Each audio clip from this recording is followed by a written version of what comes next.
Je me suis un petit peu spécialisé dans les images aériennes par le moyen aérien, le drone, hein, qui est vraiment de cette qualité. Hein. En complément de ces images aériennes, eh bien, on s'appuie sur des moyens sophistiqués, toujours un petit peu sur une base de caméra gyrostabilisée. On va commencer par le produit, on va dire, le moins cher, une catégorie de prix dans les 200 €. Donc une petite poignée qui supporte une Canon Legria, en l'occurrence ce modèle est le HF R606. Le rangement très simple, voilà, je laisse la poignée accessible, je me déplace, j'ai quelque chose, une prise de vue à faire immédiate, j'ouvre, je sors, j'appuie, je tourne. Alors on va faire un premier test avec la première petite caméra de mon budget à 200 €.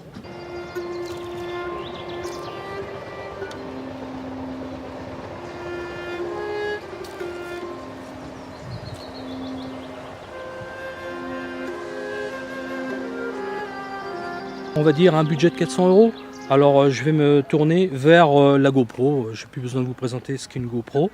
Particularité, c'est que cette fois-ci, je veux avoir une stabilité vraiment plus performante. J'ai installé la GoPro sur un stabilisateur, un Feiyutech G4S. J'appuie sur le bouton blanc. J'attends une réaction de l'appareil, voilà. Surtout ne pas contrarier les rotations en panne, en tilt, même en RAW. Et vous voyez que là, cette fois-ci, je bouge le poignet, je peux marcher, voilà, je me déplace et l'objectif reste toujours orienté vers mon centre d'intérêt. Le stabilisateur est allumé, la caméra tourne, donc je refais le même plan que tout à l'heure, cette fois-ci.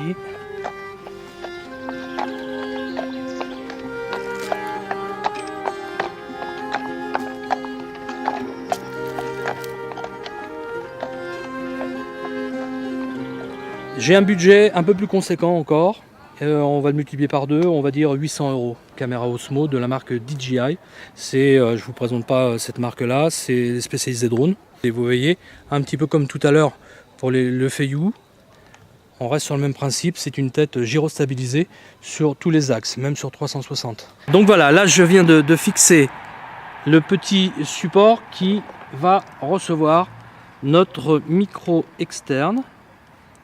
Voilà, je visse, je vérifie ça tient bien, je raccorde, je suis opérationnel. Je déclenche l'enregistrement, ça tourne, j'ai un contrôle visuel sur mon écran, voilà, je peux orienter la tête de caméra un petit peu plus à l'horizontale.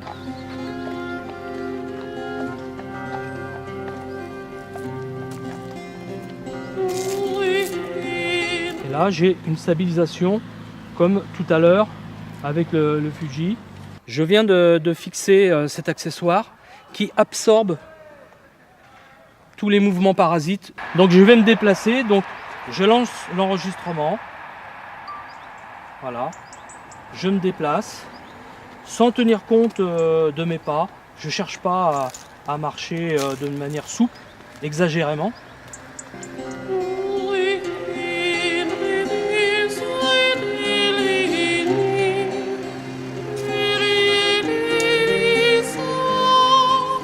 Drone sans drone, voilà, j'ai envie de faire des prises de vue aériennes ou alors par exemple faire des plans au-dessus de l'eau, vous voyez, sans avoir à marcher dans l'eau.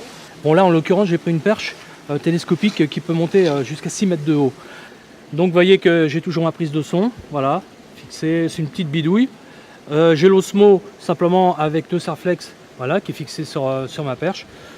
Il faut bien sûr, indispensable, le tabouret. Pour que le cadreur soit déjà bien stable, sinon l'image n'est pas propre.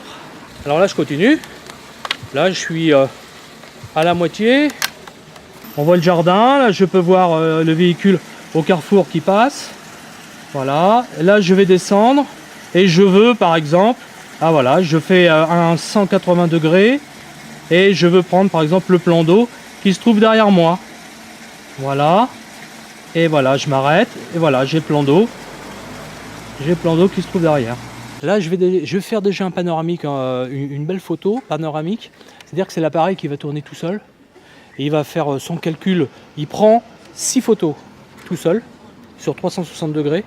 Une fois qu'il a ces 6 photos, eh bien, il va nous faire le montage directement dans l'appareil, dans le logiciel.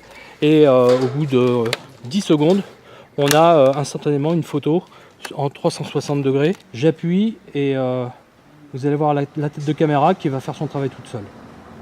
Voilà, elle tourne et c'est parti. J'ai fait un cliquer-glisser sur la surface du téléphone et je me suis arrêté pour donner l'impulsion et la vitesse de rotation. Là, vous voyez, je vais avoir l'église en entier. Voilà, je monte un tout petit peu. Voilà, j'ai repris mon panoramique en montant un petit peu la caméra pour avoir l'église en entier.